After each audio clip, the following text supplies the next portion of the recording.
Right now, rescuers in Turkey are hoping for more of these scenes, but it's a race after a mine explosion has already killed over 200, with another 200 still trapped underground. New this morning, investigators now think they know what may have caused this fiery blast at 6 a.m. And outside this morning, we still have soggy conditions. We'll be tracking rain showers today and talking about some much cooler temperatures. I'll show you those coming up. He does not have a serious head injury, which is amazing.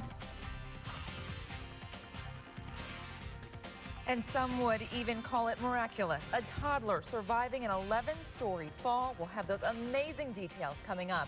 Thanks for starting your day with First Thing in the Morning. First, fast, accurate. You're watching WSBT Channel 22 News. First Thing in the Morning. You'll need that jacket this morning. It's a much cooler start to your Wednesday. Here's a live look in Mishawaka from our Skycam on top of St. Joe Regional Medical Center. You might want to grab that umbrella too. Let's get right to meteorologist Carrie Peugeot. Yeah, we are talking rain again. Yes. Again. Now, when I got here this morning, it was raining. Yeah. It's mostly been light rain showers. We've had a little bit of like that mist and drizzle and light rain overnight. I do expect to get some mist and drizzle and light rain for this morning, but most of the heavier rain will be this afternoon. It really, the word here is it's going to be soggy day again. Yeah. One thing that I do want to point out, and Leanne also mentioned that it's going to be much cooler, so you need to have more layers than you've had, because not only is it going to be a little bit rainy, but we are talking about some much cooler air that if you're outside for very long, it's not going to feel great. Live WSBT Storm Tracker. No big storms that you can see on here. You can see some little blips of green right along 69 from Michigan down through Kendallville and Garrett area. We will continue to see small areas of showers this morning, but the big area of rain is still off to our south. You can see that here in this wider picture. You can look in central Indiana, around Kokomo area and Indianapolis. That rain gets a little steadier, and that's all traveling to the north, so I do expect to see that at least somewhat during the morning hours, but again, most of the rain will be this afternoon and this evening. Look at this. It's not bad for morning temperatures, but we just won't see any big changes. 47 in Benton Harbor, 53 in South Bend, 52 in Elkhart and in Plymouth, so it's not frigid. We're not talking icy cold conditions here. We are seeing temperatures in the 50s, which is still pretty good, but we're going to stay in the 50s much of today. Our high temperatures later this afternoon should still be in those mid and upper 50s, which just isn't a big change. So what you feel this morning, pretty close to how it will feel later this afternoon. Coming up, we'll take a closer look at some of those showers we're going to be tracking through today, and still some even cooler air in the forecast, and all of that in a few minutes. Bob. Carrie, thank you. It's 5:02. We're following a big story developing right now in a coal mine in western Turkey. Rescuers are racing to reach 200 miners trapped inside, and we know another 201 are already dead from an explosion and fire. Turkey's energy minister says nearly 800 miners were working inside the mine at the time of this accident. Out of the survivors, about 80 were injured, 4 of them seriously. We're expecting to learn more today about a couple of Elkhart County jail officers who could soon be going to jail as prisoners. Both of them are out of a job this morning, facing criminal charges for what happened inside the jail while they were working. The prosecutor charged Adrian Long with sexual misconduct for having a relationship with an inmate. And Aaron Vanderkeer faces completely different charges, a totally separate case. Police say he tried to give cigarettes, a lighter, and a cell phone to an inmate for money. He now faces a felony and a misdemeanor charge. The prosecutor says more charges could be filed. It's now 5:03. It's a story that has a lot of you talking in St. Joseph County. A possible smoking ban for all places, including bars and clubs. And this morning, we've learned St. Joseph County and Mishawaka Council leaders are both open to discussing an expanded smoking ban. You may remember South Bend tabled the issue Monday night to try to get more input from neighboring officials. Right now, the proposal is not on the table in the county or Mishawaka, but officials say they're willing to get involved in the discussion. Mishawaka's council president attended South Bend's meeting to research the idea. Several small business owners who are against the ban say if South Bend passes it, it would cause customers to go to neighboring towns, and they at least want a level playing field. I'm open to listen to residents, to local Mishawaka businesses that this would affect, and so that's what position I am in currently. Personally, I'm at the point we have a smoking ban that is in place right now, and from the feedback that I've heard in the public, it's working fine. But at the same time, I have to be open to any possible changes that may come in the future. Mishawaka Mayor Dave Wood says his administration has no intention of superseding state law when it comes to the current smoking ban. The South Bend Council is now expected to vote on the issue in July. If you've been waiting for the chance to personalize your license plate in Indiana, you're going to have to wait a while longer. Officials are deciding whether to appeal last week's ruling. Now, that ruling said the states violated vanity plate applicants' free speech rights by turning down some requests while allowing others. The number of personal license plates sold has been on a strong growth trend since 2011 until last year. That's when the BMV suspended applications because of a police officer's lawsuit whose OINC plate was revoked. Leanne, U.S. military crews are searching for nearly 300 missing Nigerian schoolgirls, and now the Nigerian government appears to be changing its mind on negotiating with the Muslim terror group Boko Haram to try to secure their release. CBS's Susan McGinnis has this story from Washington. U.S. surveillance planes like this one are now flying over Nigeria to help locate hundreds of girls abducted by terrorist group Boko Haram. Among them, a Global Hawk drone, which flew its first mission there on Tuesday. Secretary of State John Kerry reiterated the U.S. commitment at a news conference in Washington. We are committed to this effort, together with, I think, decent and civilized people all around the world. Nigerian authorities say relatives, teachers, and classmates have identified more than 50 of the missing teens seen in this video released Monday by the militant group. The country's government says it's exploring all options to free the girls, including negotiating with the terrorists, who are demanding jailed members of their group be released. Students at this school in Nigeria's capital, Abuja, remain fearful of Boko Haram. The group has killed thousands in Nigeria since 2009 and opposes the education of women. I felt really bad and scared at the same time. I tried to calm myself of the tension and the fear so that it wouldn't mess up my examinations. Since the girls vanished a month ago, protests have erupted around the world, often including chants of "Bring back our girls." Although more than 50 managed to escape that day, at least 276 remain missing. Susan McGinnis, CBS News, Washington. It's 5:07. The CDC is issuing a travel alert this morning recommending people take precautions if traveling to the Arabian Peninsula. This comes after now 2 people in the U.S. tested positive for MERS, or Middle East Respiratory Syndrome. One of those cases here in Northwest Indiana, the other in Florida. They're not connected at all, but both are healthcare providers who traveled overseas, then returned to the U.S. Officials in Florida are also watching American health workers, 2 of them, very closely.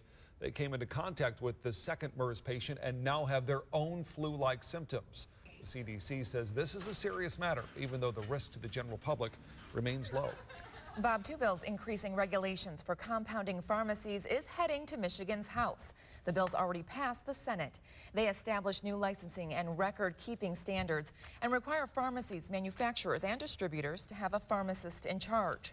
They also designate compounding pharmacy violations as felonies and require some applicants to undergo criminal history checks. Now, this comes in response to last year's meningitis outbreak linked to the New England Compounding Center. 64 people died in 20 states, including 22 deaths in Michigan. The company allegedly distributed tainted steroid injections to patients. It's now out of business. This is a view from above of the progress on the new road around Lakeville and La Paz. Some small businesses say this new US 31 will be a lifeline, being yanked away from them. But state and local leaders say the new US 31 bypass is necessary for progress. Tonight on WSBT, our fact finder team investigates how the new bypass is affecting Kokomo and how that impacts what it could have here. Watch Bypass, Bad for Business, tonight at 6 and 11 here on WSBT. So one of the most significant archaeological finds maybe in the history of the Western Hemisphere could be happening right now. Divers are telling the world about a find from over 10 years ago. They claim it's one of the 3 ships in the Christopher Columbus voyage to the New World. We'll show you coming up. And you'll still want your umbrella today, but you will also want your jacket, maybe the sweatshirt too. Some cooler air is moving in, and we'll talk about the rain showers for today when it will be the soggiest coming up next. It's been underwater for more than 500 years, but this morning an underwater explorer believes he's found the Santa Maria, the flagship of Christopher Columbus. The explorer says he found it back in 2003 off the coast of Haiti. Now, this pile really doesn't look like very much, but the size and the shape of the ballast pile fits the size and weight of the ship. A Lombard, or a 15th century cannon that Columbus used, is also believed to be in this pile. Some experts a little bit skeptical, though. The next step is a full excavation of the site. Keeping you safe on the roads, this is the Morning Drive Report from Zolman's Tire and Auto Care, your complete auto service center.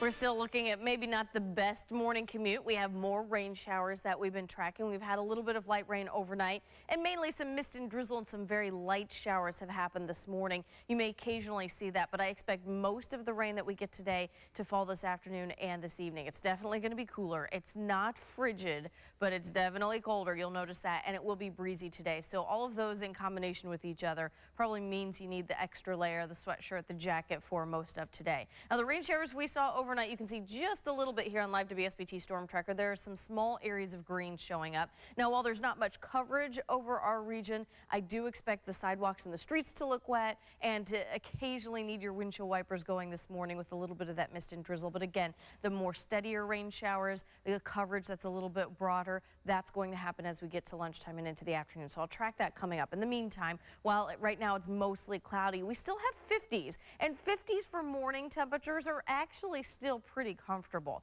54 in Rochester, we have 52 in Plymouth, 53 in South Bend, and we do have a one reading in the 40s there, 47 in Benton Harbor. Now, the bad news is that while temperatures are okay to start, we're just not going to warm up. In fact, I think these temperatures will drop down into the upper 40s before we start back up, and we're only going to be in the 50s today. So what you feel this morning is pretty close to how it's going to feel most of the day. If you look at this wider picture, Chicago at 51, there is a pretty drastic change between Chicago and Madison, Wisconsin, and Cedar Rapids, Iowa. Cedar Rapids actually in the 30s. So we do have the chance for some 30s at night and then in the next couple of nights. But for today is still going to be cool enough where we start out in the 50s and we really end in the 50s. There's not going to be a whole lot of changes. As far as the rain is concerned, I show you on that closer view a couple of those showers near us. A lot of the rain showers, the steadier rain showers, are down just south of us, and that's going to continue to push to the north. If you look at the wider picture, that line goes all the way down into southern Illinois and then into Missouri, and then you can see how it continues to go all the way down to Texas. That is all tracking to the north and east. So while we'll get a couple of scattered showers this morning, most of it's going to hit us as we get into those afternoon hours. So prepare for a pretty soggy forecast. This is all still with this storm system. Now, the cold front that pushed those 80s away from us, well, that's now to our east. That's actually in eastern Ohio into Pennsylvania. But we have a secondary system from the south that's going to really bring up some moisture from the Gulf, and that's going to give us the rainy conditions for today and still for tomorrow. If you work outside, this just really hasn't been your week, but I do expect to see a decent amount of rain out of these. We could see another half to 3/4 of an inch just during the day today. So today, 57 for the high. We're in the 50s now. We'll drop a little bit, and then we'll get back up to the upper 50s, mid and upper 50s this afternoon. It will be mostly cloudy, very dreary looking day with those scattered showers. A lot of the heaviest rain will fall this evening and overnight tonight. We drop down to 40 for the overnight low, and then tomorrow and Friday, temperatures still not that great. We're talking about 20 degrees below where we typically are this time of year, so that is a cool spell. Now, it doesn't last too long over the weekend. Certainly not a hot weekend, but we're back at least into the 60s, and we should be close to 70 to start next week. And those really cool nights. Really cool nights with the 30s. So again, Bob, you planted some flowers. You know, you need to watch the lows each night so that you're covering your plants if you need to. All right. Thanks so much. As many of you know, it's graduation time across the nation. But listen to this. One graduation ceremony in Pennsylvania will have a bit of a twist. That's because a mother and daughter are getting their diplomas together. The mother attended Pierce College in the 80s, but decided not to continue her education at the time. Then about 30 years later, she realized she needed a bachelor's degree to move up the ladder at work. At the same time, her daughter wanted to get a degree as well, so they took classes together. Now the two are hoping to walk together at their graduation in June. Ahead on First Thing in the Morning, we might be cooling down for the next several days, but heat out west is making it tough for firefighters battling a big wildfire near San Diego. And whether he's known as Bradley or Chelsea Manning, the soldier being held for leaking U.S. secrets might be on the move soon. We'll tell you what's up.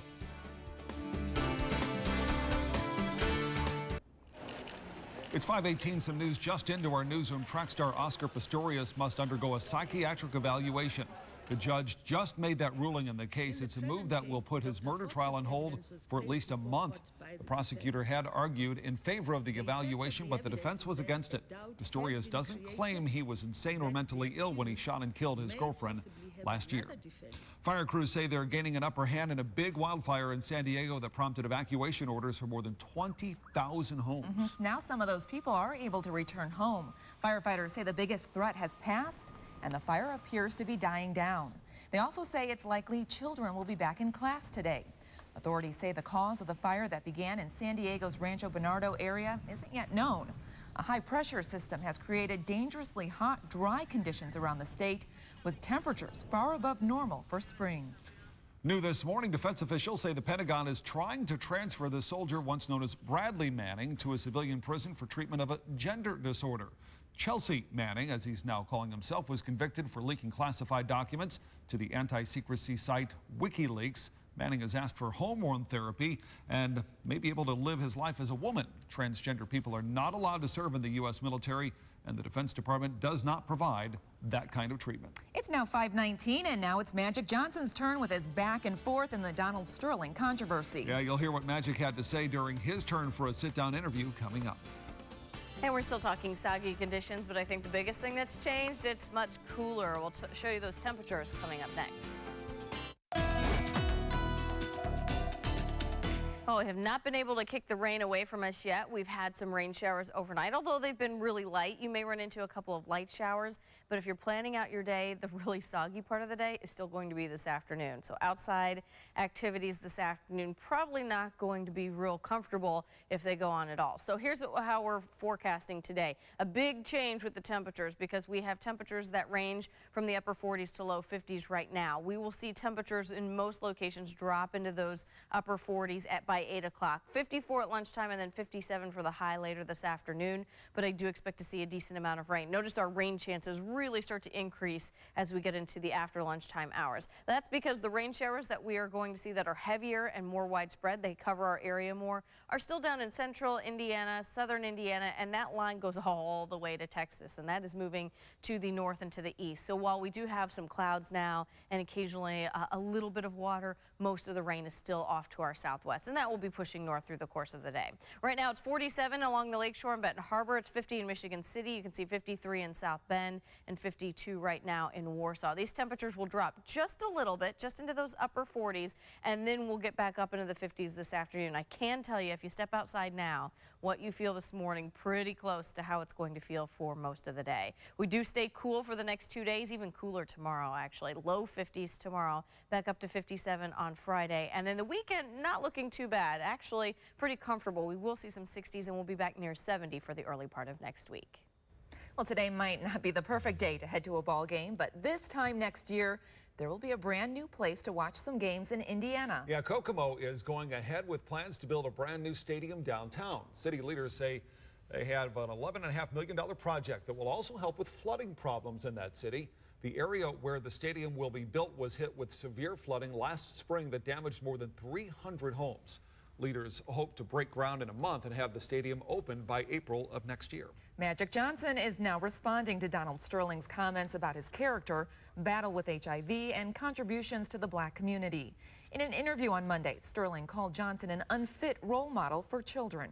But Johnson says Sterling is mad at the wrong man. Trying to find something he can grab onto to help him save his team. And it's not going to happen. I'm not a guy who holds grudges and all that. Yes, am I upset? Of course. But at the same time, I'm a God-fearing man. I'm going to pray for him and hope that things work out for him. Johnson says he supports the NBA's efforts to remove Sterling. Sterling has been banned from the NBA for life for the racist remarks he made on a recording that went public. Now, sports with Pete Byrne. Rise and shine, Michiana. Time for your morning sports update. The Indiana Pacers had a chance to punch their tickets to the Eastern Conference Finals last night for the second year in a row. And they had a chance to do it on their home floor, provided the right team showed up. You see, the Pacers have been wildly inconsistent over the last 2 months. Last night, what was it going to be? It was the bad version. First quarter, they turn it over. Bradley Beal takes it the other way for the slam dunk. Wizards up by 6. They led by 7 at halftime. The Pacers get blown out in the third quarter, and it was the combination of Marcin Gortat inside and John Wall from the outside. First, Wall knocks down the three. He had 27 points. Pacers down by 23. And they had absolutely no answer for Gortat on the inside. The big fellow went off for 31 points. Washington outscored the Pacers by 17 in the third quarter, and they run away with it in a big way. Check out this score, 102-79. Good news, Pacers still lead this best-of-7 series 3-2. The series will now head back to Washington, D.C. for Game 6, which will be tomorrow night. In other news, the Notre Dame softball team will be a dangerous team to contend with in the NCAA tournament later this week. And several of the area's best athletes were on display in the NIC track and field meet last night. We have more on both of these stories and more right now on our website, WSBT.com. That's a quick look at sports. All right, Pete, it's 5:27, so listen to this. A toddler, unbelievably, somehow manages to survive falling off an 11-story balcony. Yeah, a family friend says the child slipped between the bars on the balcony's railing. The 15-month-old landed on a thin patch of mulch feet from the concrete, but is alive this morning. You know, he has fractured ribs, he has fractured backbone, he has fractured arms, skull fractures, the whole bit. He does not have a serious head injury, which is amazing. Oh, that poor child. The toddler is in the hospital in critical but stable condition. Doctors say he moves everything and responds, but they also say they've never seen a child survive a fall like this. Oh my gosh. Well, it's coming up to 5:30, and we'll have an update on some of our top stories of the morning, including over 150 local workers who know they'll either be finding new work or going to the unemployment line. We're dealing with some very serious issues relating to Indiana's educational system. The state's education leaders are worried about losing the ability to decide how millions of federal dollars will be spent. Thanks for watching WSBT First Thing in the Morning. Good morning. It's now 5:30. A big honor for an Indianapolis police officer from our area killed in the line of duty. What's happening today in our nation's capital to remember his sacrifice? Many people are waking up this morning worried about whether they will be able to find new jobs. An Elkhart County plant is shutting down. We're learning more about when this is expected to happen. And the cooler air has been moving in. You can feel that this morning. We are also not done with the umbrella, so we're going to track some rain showers coming up. First, fast, accurate. You're watching WSBT Channel 22 News. First thing in the morning. It is 5:31. Good morning. Yes, indeed, a cooler day is, in fact, ahead. We're looking live downtown South Bend from the St. Joseph Regional Medical Center office buildings, and we can see that is not quite as wet as yesterday, but still it is a far cry from dry this morning, Carrie. Yeah, it's not dry. We're kind of starting this cool stretch. Yeah, we have 3 days here where you're going to want some layers. You won't be in shorts and t-shirts. Well, if you are, you'll be very uncomfortable. Now, I can tell you also today, still very dreary looking. We've had a little bit of light rain and some drizzle and some mist overnight, but the heavier rain is still going to be here later this afternoon. If you look at this wider picture, and this is a loop. This is a 6-hour loop, so we did have an occasional shower overnight, but right now we just have a couple of sprinkles and a couple of light showers in our vicinity. Most of the rain, when I widen out the picture actually, most of the rain that we've been seeing is well off to our southwest, like in places like Texas. So we are going to continue to watch those areas because that rain will move up here later this afternoon. In the meantime, temperatures certainly aren't frigid. We're not down into the 30s this morning. We will have a couple of really cold mornings in the next couple of days, but right now it's a big change from the last couple of days. 53 in South Bend, 50 in Michigan City, and 52 currently in Elkhart. We will see temperatures drop to about 48 by 8 o'clock. 54 at noon and 57 is all we will see for high temperatures today. Notice how those chances of rain actually really increase after lunchtime. That's when I expect the soggiest part of the day. So coming up, we will talk more about those showers, track them out a little bit better, and show you when we'll finally warm back up in just a few minutes. Leanne. All right, thanks, Carrie. This man, who pleaded guilty to a string of crimes across St. Joseph County, will learn his punishment today. 43-year-old Anthony Jefferson pleaded guilty to robbing a convenience store and a woman at an ATM last fall.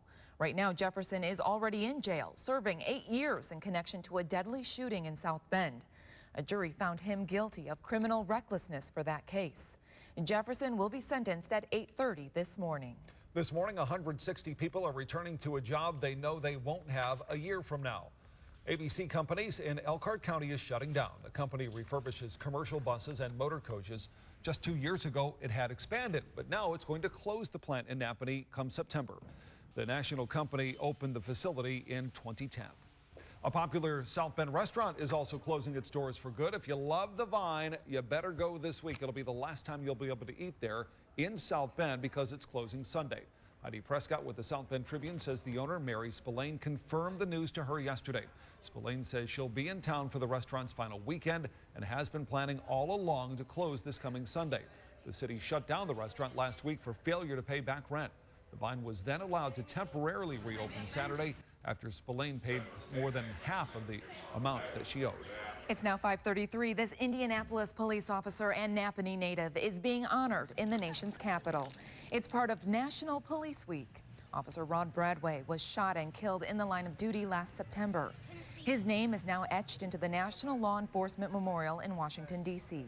His name is among 20,000 others who died in the line of duty across the nation. Well, this doesn't happen very often, but the St. Joseph County Council is overriding a veto that would have stopped pay increases for certain staffers in the prosecutor's office. The county commissioners earlier vetoed the pay raises for 20 employees, that totaling just under $28,000. Those raises were meant to bring their salaries more in line with what people in similar positions are making in other counties. Some Republican candidates running for seats on the county council used the override vote as an opportunity to point out what they say is a flawed process. They say these raises should have been dealt with during the budget process, not as a special appropriation. To come back later and make an extraordinary request, an extraordinary appropriation, is not appropriate at this time. The system has to work, or otherwise, who knows where it'll stop. Every department head would be running down here wanting another new appropriation. The way we do business on this council, as far as Democrats and Republicans, in my humble opinion, I take a lot of pride in transparency and working in a bipartisan format. The council president says they're in talks with a consulting firm to help them look at what they're paying county employees. They want to determine if they need to boost those numbers at all during the budget process. The goal is to avoid these special appropriations in the future. St. Joseph County is figuring out how to consolidate its 4 911 dispatch centers into one. The state mandated move requiring all counties to consolidate by the end of this year.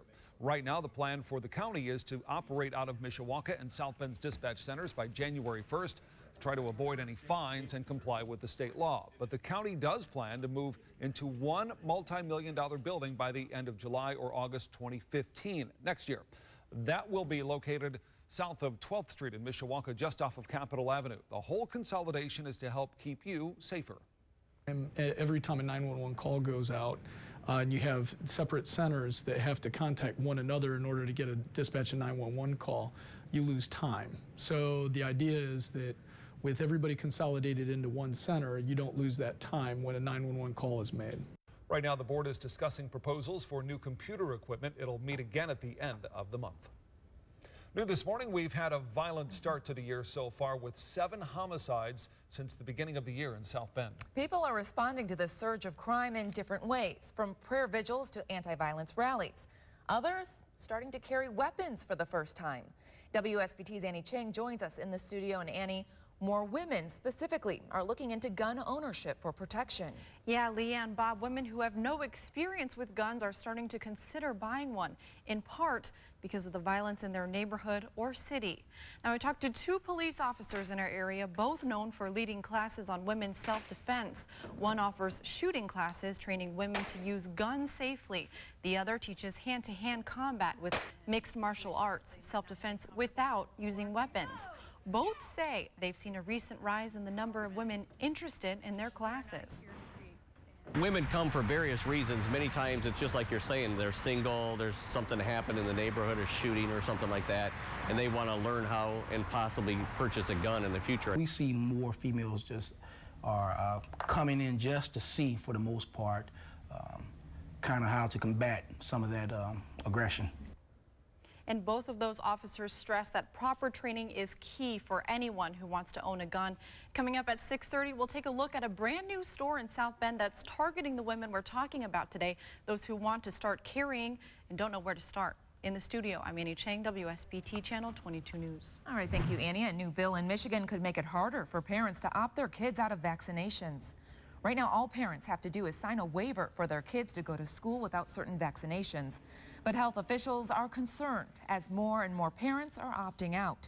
This new bill could force parents to go to their county health department to discuss these very important issues with the nurse before making any final decisions. Indiana could lose the ability to decide how to spend hundreds of millions of dollars in federal education funds. The state gets more than $500 million every year, but there are requirements on how to spend that money, unless the state gets a waiver. Well, right now, Indiana has that waiver, but the U.S. Department of Education is threatening to pull it. The feds notified state board members at the beginning of the month that if they aren't monitoring low-performance schools and implementing college and career-ready standards, there will be issues. That evaluation took place last August. The board met yesterday to discuss the issues. It has fewer than 50 days to show it's meeting waiver requirements. It's now 5:38. There are new numbers out this morning showing how much of a growing problem student loan debt is on new grads right here in Indiana. So we'll have some advice to try to cut into that before graduation when the bills start arriving. And here's a look outside our sky cam looking at Mishawaka this morning. We have another soggy forecast for you. This time, though, it's much cooler. We'll have that coming up next. It's 5:42. Many college students are getting ready to take that walk across the infamous threshold into the real world. But for a lot of students, that means it's also time to start paying back college loans. According to the Federal Reserve Bank in St. Louis, the average student in Indiana racks up between $22,000 and $25,000 in student loan debt. If you have children still in college, the best way to help reduce the college loan amount is to have them in a work-study program. Now, your accurate storm tracker forecast with meteorologist Carrie Peugeot. As you're planning out your day today, you're going to want at least the jacket, and you're probably going to want that umbrella or a jacket that's more like a rain jacket, because we're still talking showers through the course of today. And we're not talking an icy, frigid day, but compared to those mid and upper 80s, this is going to be a big drastic change. We will see temperatures around 48 at 8 o'clock this morning. And for morning temperatures, that's not real too alarming. The problem is that we don't really warm up much. 53 at 11, and we'll be back up to about 57 degrees for our high temperatures this afternoon. Notice how the chance of rain really increases as we get to the afternoon. We're not completely dry now, but we're definitely going to see much more coverage of the rain showers once we get into later today. You can just barely pick up a couple of blips of green, mostly just to the east of our area. And while the radar isn't picking up much over us, you can bet that you'll run into a couple of areas of drizzle, maybe a little bit of mist. It's not heavy rain, not something that the radar would pick up. Now, the heavier rain is developing, and that's off to our south still. If you look at this view, we've had some scattered showers overnight, so you'll notice the streets and sidewalks are a little bit wet. But most of the rain showers start about central Indiana, barely just making it up into our area. And then that continues all the way south. That line goes all the way down to Texas. So all of that's going to continue to move to the north and east, and that puts us right in its track during the course of today. That's with this next warm front. Now, I don't expect to see the warm temperatures because we will stay on the north side, so we have the cooler temperatures for today and tomorrow. But contributing to the way it feels will be the clouds and the rain showers that will still be here as we go through the day on Thursday, and still maybe a few showers on Friday. If you typically work outside and rain isn't good for that, you're going to have some problems over the next couple of days with these showers. On Futurecast, this is 9 o'clock this morning. Remember, this morning is the driest part of the day with an occasional sprinkle or light rain shower, but mainly just the cloudy skies. This is the rain that's in central and southern Indiana, and that line that goes all the way to Texas. Well, that really starts to surge to the north by lunchtime. That's when we should see more coverage of those rain showers, and then that continues through the afternoon. This is 3 o'clock this afternoon. We're definitely in those rain showers at that point.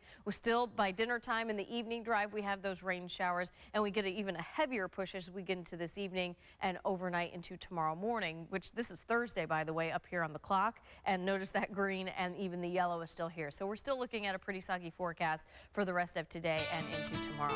Temperatures definitely colder, but not horrible. About 20 degrees, about 15 to 20 degrees less than we should be. We're in the mid and upper 50s today, mostly cloudy with those scattered showers. Down to 40 tonight. We don't hit those 30s just yet, but we do have some of those in the forecast. All the way down to 35 then for Friday morning. 35 is going to be a critical number to watch if you've done some planting with some flowers that don't appreciate frost. Then you'll need to cover those up for Friday morning. Maybe Saturday morning as well. And we want to point out Marcellus schools closed today, but not because of the weather, because of a power outage. So take note if your kids go to Marcellus. Yeah, so if I'm going to run this afternoon, getting ready for sunburst, layer, and flip-flops. And run fast. Yeah. Yeah. All right. Thanks, Carrie. Well, breaking a record in running may not be something you'd think anyone older than 90 would set their eyes on, but listen to this. This 104-year-old man set a new European record for his age category. He ran 100 meters in just under 33 seconds. He even broke his personal record of 34 seconds. After the race, he said he feels like he's in heaven. Wow. I wonder who else is in his age category. I'm close. Wow. I know. Coming up, we have a great story you won't want to miss about a track meet with a touching ending. And another trending video has its ups and downs. You've heard of the world-famous cello player Yo-Yo Ma. How about Yo-Yo Baby?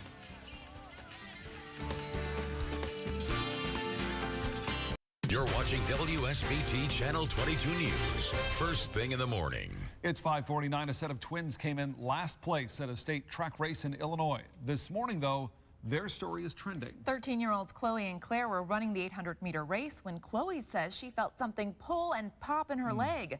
She couldn't go on, fell to the ground. But that's when her twin Claire helped her out.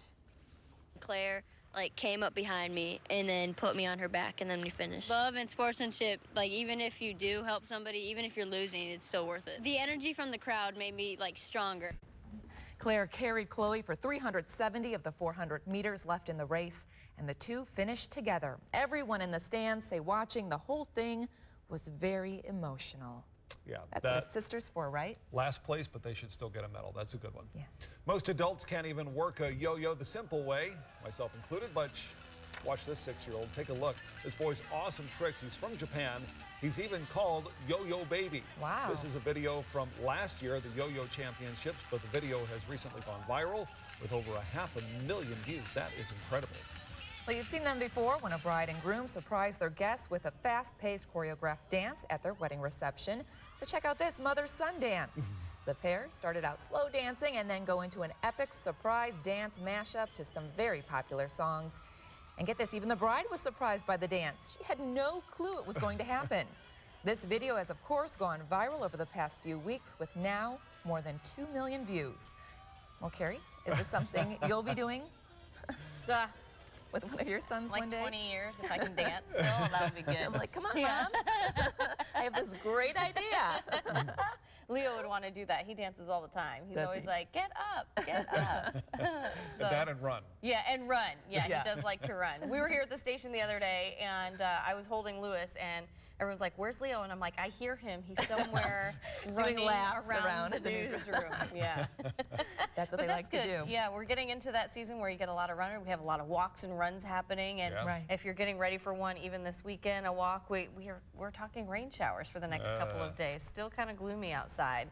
This is a look at our sky cam picture in South Bend, where we're not seeing heavy rain now, but we should see more rain as the day gets later. You will see that through the course of the area. Right over northern Indiana and southwestern lower Michigan, we've had a few sprinkles and light rain overnight, but most of the rain showers that are falling right now are just south of our area. And that green from north central Indiana goes all the way down to Texas, and it's tracking our way. So that's going to keep us with the soggy conditions. We will see a little bit of light rain and maybe some sprinkles this morning, but most of the heavier rain will start this afternoon and then continue until we get into Friday, off and on. Temperatures are cooler, certainly not cold or frigid at 50 degrees in Warsaw. It's 47 right now in Benton Harbor, 48 in Michigan City, and 53 in South Bend. It's just a big change from the last couple of days. So this is going to be the change for today, tomorrow, and on Friday. Today, high of 57. We will be in the lower 50s tomorrow and then back up into the upper 50s on Friday. All 3 days, at least jackets for your kids outside, if not maybe a couple more layers. Back into the 60s this weekend, and we'll start out next week near 70. All right, thanks, Carrie. Well, coming up, we know our smartphones can do all sorts of cool things. Some of them are just neat or helpful, but we have a new way that technology could be life-saving in many circumstances. Very cool with that one. And we also have an update this morning on the efforts to save a piece of Americana. It's 5:55. All major mobile carriers are giving users the ability to use their cell phones to text 911. The program Text to 911 is supposed to be up and running by tomorrow, but many emergency call centers aren't ready to incorporate that change. Emergency call centers, or public safety answering points, or PSAPs, are the ones in charge of implementing text messaging in their areas. Now, the PSAPs are under jurisdiction of its local states and counties. In other words, it's up to the call centers to receive and dispatch texts. Text to 911 could be very useful for the hearing and speech impaired or in situations where calling is dangerous. If you do text 911 and the service doesn't work, you'll get a message telling you to call instead. A group trying to save a part of Rosie the Riveter's old Michigan plant says his group will try to sign a purchase agreement very soon for this property. The founder of the Yankee Air Museum he says he and the Willow Run facility owners are getting closer to a deal. The hope is an agreement will be signed by the end of the week. This group raised millions of dollars to buy a 150,000 square foot piece of the old factory for use as the new home of the Yankee Air Museum.